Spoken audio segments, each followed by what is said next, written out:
नमस्ते दोस्तों। पिछले वीडियो में हम लोगों ने ज्योमेट्रिकल प्रोग्रेशन के बारे में पढ़ा। अगर जिनको ज्योमेट्रिकल प्रोग्रेशन के बारे में पढ़ना है तो ऊपर आई बटन दिख रही होगी, आप उस पर क्लिक करके पहले आप उसको देख लीजिए। आज हम लोग पढ़ेंगे sum of n terms of geometrical progression कि यानी कि अगर कोई जीपी है यानी कि गुणांतर श्रेणी, उसमें एन टर्म्स का सम कैसे निकालेंगे वो सीखेंगे। तो चलिए देखते हैं। अभी हम लोगों ने पिछले वीडियो में जब ज्योमेट्रिकल प्रोग्रेशन पढ़ रहे थे तो वो क्या थी कि ए यानी इस चल नहीं रहा रुक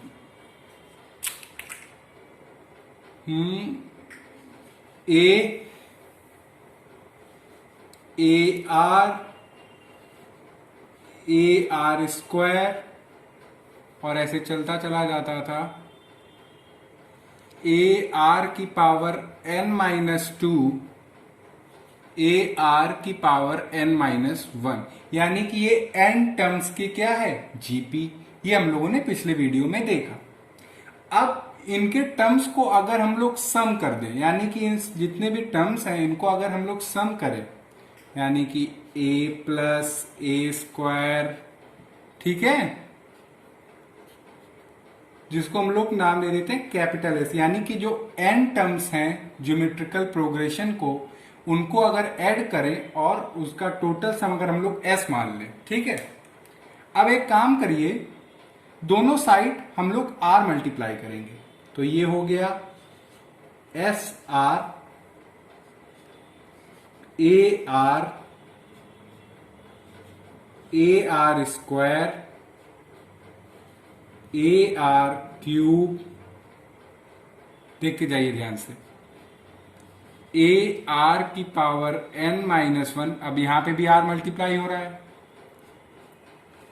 ए आर की पावर n, क्योंकि -1 एक r जब हम मल्टीप्लाई करा रहे हैं पूरे इस टर्म से तो यहां से एक r जब पावर में जाएगा तो ए आर की पावर n, ठीक है। दोनों साइड हम लोगों ने r से मल्टीप्लाई किया।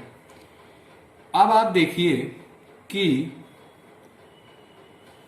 ये जो है इसमें अगर हम a ऐड कर दें, a, ठीक है, A R plus A are square A R cube चलता चला जा रहा है ए आर की पावर n-1 और a हमने ऐड किया है यहाँ पे तो a हम सब्ट्रैक्ट भी कर देंगे, यानी कि हमारी जो ये टर्म है इस पे कोई फर्क नहीं पड़ा।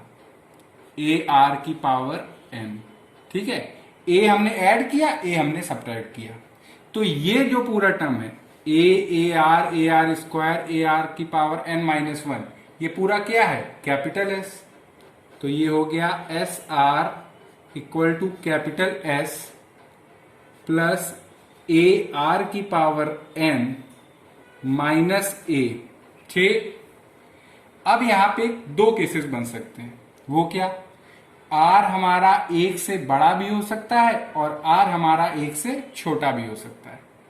अब आपको पता होगा कि कोई नंबर जैसे r अगर 1 से छोटा होगा तो इसकी जब हम पावर बढ़ाएंगे r की तो ये नंबर और छोटा होता चला जाएगा, जैसे कि 0.1, इसकी पावर जब बढ़ाएंगे तो ये हो जाएगा 0.01, इसकी एक और पावर अगर हम बढ़ाएंगे तो 0.001, यानी कि जो नंबर है 0.1, ये जब पावर बढ़ी तो और छोटा हुआ और पावर बढ़ी तो और छोटा हुआ। मगर जब नंबर 1 से बड़ा होता है, जैसे कि 2 ले लिया, अब 2 की पावर बढ़ाएंगे तो 4 आएगा, यानी कि जो नंबर मिल रहा है वो बड़ा ही मिल रहा है पिछले वाले टर्म से।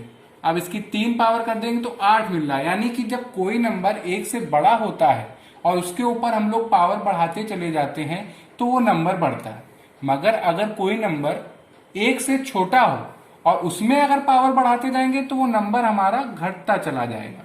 देखिए यहाँ पे 0.1 है, 1 से छोटा है ये नंबर, और जब इसमें पावर बढ़ाते जा रहे हैं तो पहले 0.01, फिर और बढ़ाई तो 0.001, ठीक है।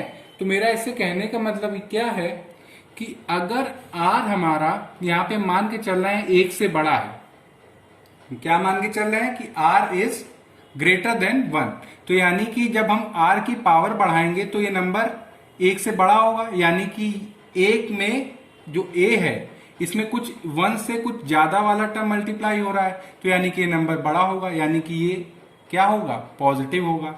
इस s को इधर ले आते हैं, तो s r minus 1 is equal to a r की पावर n माइनस 1। कुछ समझ में आया? हमने क्या किया, s को उधर ले गए, a कॉमन ले लिया, तो r की पावर n माइनस 1। ठीक, अब देखिए ऐसा करा क्यों हमने, कि अब 1 से नंबर हमारा बड़ा है, और हम लोगों ने बात करी है कि जब नंबर 1 से बड़ा होता है तो पावर बढ़ाने पर नंबर और बढ़ता है, तो ये पॉजिटिव टर्म, ये भी पॉजिटिव टर्म। ठीक, अब s को हम लोग जो r माइनस 1 है वो उस साइड ले जाते हैं, तो r की power n minus 1 upon r minus 1। ये हुआ फॉर्मूला। अगर कोई ज्योमेट्रिकल प्रोग्रेशन दिया हो जिसके n टर्म्स का हमें सम निकालना है, तो हम लोगों को इतना बड़ा प्रोसेस नहीं करना पड़ेगा कि एक एक टर्म जोड़ते चले जाएं, बड़ा कॉम्प्लिकेटेड हो जाएगा। बस आपको ज्योमेट्रिकल प्रोग्रेशन का फर्स्ट टर्म पता हो और कॉमन रेशियो पता है और कहां तक निकालना है वो पता हो, तो हम लोग बड़े आसानी से क्या निकाल लेंगे, n टर्म्स का सम। किसमें? ज्योमेट्रिकल प्रोग्रेशन में। ये कब की बात करी, जब r हमारा 1 से बड़ा है। ठीक, अब अगर r हमारा 1 से छोटा है तो कोई फर्क नहीं है, कुछ याद करने की भी जरूरत नहीं है। ये क्या हो जाएगा, 1 माइनस r की power n upon 1 minus r। जब ये कब हम लोग पढ़ रहे हैं, जब r 1 से छोटा है। बात हम लोग कर चुके हैं कि जब भी नंबर कोई 1 से छोटा होता है और उसकी पावर जब बढ़ती है तो वो नंबर और छोटा होता चला जाएगा। ठीक है, तो यानी कि ये नंबर 1 से और छोटा हो जाएगा, ये तो है ही, हम लोग मान के चल रहे हैं। तो ये रहा हम लोगों का sum of n terms of geometrical progression, ये हम लोगों ने पढ़ा। ठीक, अब हम लोग इसमें बात करते हैं कुछ एग्जाम्पल की, जिससे आपको ये चीज बड़ी अच्छे से क्लियर हो जाएगी। अब मान लीजिए कोई सीरीज दी हुई है, सीरीज 1 प्लस 1/10 प्लस 1/10 का होल स्क्वायर, और ऐसे चलती चली जा रही है। ठीक है, हमसे कह रहे हैं sum of first 7 terms, first 7 terms का हमसे सम पूछ रहे हैं। ठीक है, अब ये आप पहले हम लोगों को डिसाइड करना पड़ेगा क्या ये ज्योमेट्रिकल प्रोग्रेशन है, ये सीरीज बिल्कुल है। आप देखिए ये फर्स्ट टर्म है, इसमें हम लोग एक कांस्टेंट टर्म मल्टीप्लाई करते जा रहे हैं टर्म बाय टर्म, और वो कौन सा टर्म है, 1/10। जब इसमें मल्टीप्लाई किया तो ये टर्म मिला, फिर इसमें 1/10 मल्टीप्लाई किया तो हमें नेक्स्ट टर्म मिला। तो a हमारा क्या है 1, r हमारा क्या है 1/10। अब हमें निकालना कहां तक है, फर्स्ट 7 टर्म तक, यानी कि n है हमारा 7। अब देखिए फॉर्मूला हम लोगों ने पढ़ा है कि सम ऑफ फर्स्ट 7 टर्म्स हम लोग निकाल रहे हैं, तो a यानी कि फर्स्ट टर्म। अब नंबर हमारा 1 से छोटा है तो हम लोग कौन सा यूज करेंगे, 1 माइनस r की पावर n 1 माइनस r। ठीक है, अब देखिए यहां पे ये a हमारा 1 माइनस ये r क्या है हमारा कॉमन रेशियो 1/10। कहां तक निकालना है, 7 तक, तो 7। ठीक है, 1 माइनस 1/10। ठीक, अब देखिए ये 10 ऊपर चला जाएगा तो 10 माइनस 1 हुआ 9, तो ये हुआ 1/10 की होल पावर 7 9/10, जिसको हम लोग ऐसे भी लिख सकते हैं 10/9 1 माइनस 1/10 की पावर 7, जो कि आगे हम लोगों का आंसर है। ठीक, ये हम लोग को बात क्लियर हो गई। अब हम लोग दूसरा एग्जाम्पल लेते हैं, और इसको समझते हैं। अब जैसे हम लोगों ने ले लिया कि ये सीरीज है हमारी, सीरीज 4 + 2 + 1 प्लस 1/2, 1/4 और ऐसे चलती चली जा रही है। और हमसे कह रहे हैं सम ऑफ फर्स्ट 10 टर्म्स, यानी कि पहले 10 टर्म का हमें सम बताना है। ठीक है, पहले हम लोग चेक करेंगे क्या ये जीपी है कि नहीं। तो तरीका क्या है, कॉमन रेशियो है। तो आप देखेंगे कि जो आर है वो 1/2 है, यानी कि जब 1/2 हम लोग मल्टीप्लाई करते जा रहे हैं तो 1/2 जब इससे मल्टीप्लाई किया तो 2 आया, फिर 1/2 इससे मल्टीप्लाई किया तो 1 आया, फिर 1/2 मल्टीप्लाई किया तो 1/2 आया, फिर 1/2 मल्टीप्लाई किया तो 1/2 जब मल्टीप्लाई हुआ तो 1/4 आया। ठीक, जीपी हम लोगों को कैसे चेक करनी है ये मैंने फर्स्ट वीडियो में आपको डिस्कस किया हुआ है। तो आर हमारा है 1/2, फर्स्ट टर्म है हमारा 4, और कहां तक निकालना है, फर्स्ट 10 टर्म्स तक। ठीक, फिर से फॉर्मूला, पहला टर्म क्योंकि ये आर से छोटा है तो 1 माइनस आर की पावर n, 1 माइनस आर। अब फर्स्ट टर्म है 4, 1 माइनस आर की पावर, आर कितना है 1/2 की पावर 10, क्योंकि n कितना है 10, क्योंकि हम लोगों को 10 टर्म्स तक निकालना है। 1 माइनस 1/2, तो ये 4, ये हुआ हमारा 2 की पावर 10 माइनस 1, 2 की पावर 10, और ये नीचे का जब हमने मल्टीप्लाई इधर किया तो 2 माइनस 1 आया 1, और ये 2 चला जाएगा ऊपर। तो ये हुआ मेरा 2 क्यूब। ये इसको जब हम लोग पूरा सॉल्व करेंगे तो इसकी वैल्यू आती है 1024, यानी कि 2 की पावर 10 जब हो तो इसकी वैल्यू कितनी आती है 1024 माइनस 1 अपॉन 2 की पावर 10। तो इसको थोड़ा सॉल्व करेंगे तो ये आएगा 1023 2 की पावर 7, यानी कि 1023 अपॉन 128। ये रहा इसका आंसर।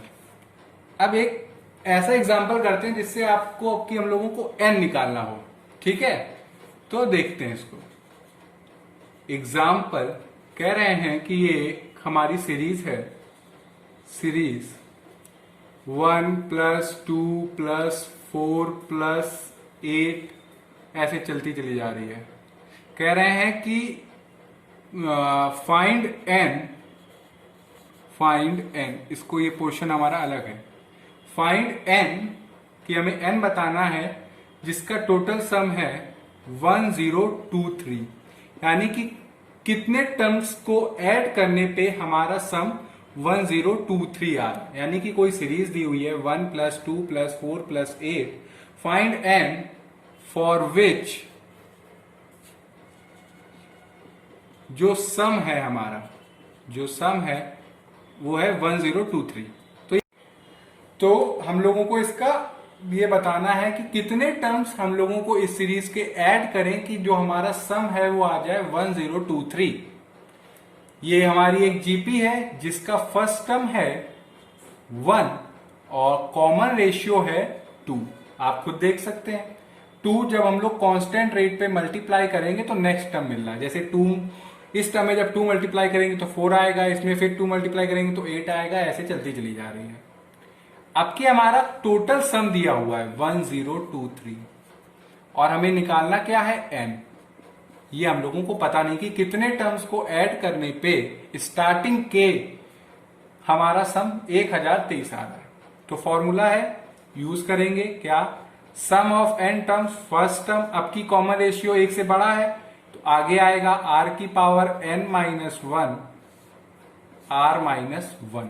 ठीक, अब इसको देखिए, सम हमारा दिया हुआ 1023, फर्स्ट टर्म है हमारा 1, r की पावर, r हमारा है 2, 2 की पावर n माइनस 1, 2 माइनस 1। तो ये हुआ 1023 2 की पावर n माइनस 1 अपॉन 1। अब 1 उधर मल्टीप्लाई हो जाएगा तो ये हमारा है क्या, 2 की पावर n माइनस 1 1023। 1 को उधर हम भेज देंगे तो ये हो जाएगा 1024। ठीक, अब इसको हम लोग लिख सकते हैं 1024 को 2 की पावर 10। अब बेस सेम है तो ऊपर का नंबर भी सेम होगा, तभी तो बेस ये पूरा नंबर सेम आया। तो ये n हमारा कितना आया 10। यानी कि फर्स्ट 10 टर्म्स यानी कि पहले 10 टर्म्स इस सीरीज के जोड़ने पे हमारा सम कितना आएगा 1023। तो ये आया हम लोगों का टर्म। तो आज हम लोगों ने बात करी कि sum of n terms of geometrical progression क्या होता है। उसके लिए हमें बस फर्स्ट टर्म पता हो, कॉमन रेशियो पता हो और कहां तक निकालना है वो पता हो n। तो उसके लिए हम लोगों ने फॉर्मूला देखा, उससे रिलेटेड 3 एग्जाम्पल करे, जिसमें हम लोगों को स्टार्टिंग के 2 में हम लोगों ने फर्स्ट कुछ टर्म्स के लिए हमने सीधे सीधे वो रिजल्ट निकाला, और एक आखिरी वाले एग्जाम्पल में हम लोगों ने देखा कि हम लोगों का सम दिया हो और कहां तक हम लोगों ने ऐड किया है तो वो कैसे निकालेंगे वो। तो बेसिकली आज हम लोगों ने ये फॉर्मूला पढ़ा। अब नेक्स्ट वीडियो में हम लोग बात करेंगे कि जब हम लोगों के टर्म्स लगातार चलते चले जाएं इन्फिनिटी तक तो कैसे सम करेंगे, सम ऑफ इन्फिनिटी टर्म्स यानी कि इनफाइनाइट तक सीरीज जा रही है तो उनको हम लोग ज्योमेट्रिकल प्रोग्रेशन में कैसे ऐड करेंगे वो सीखेंगे नेक्स्ट वीडियो में। तब तक अगर आपको इस वीडियो में कहीं कोई डाउट हो तो आप कमेंट सेक्शन में लिख के बताइएगा। Thank you.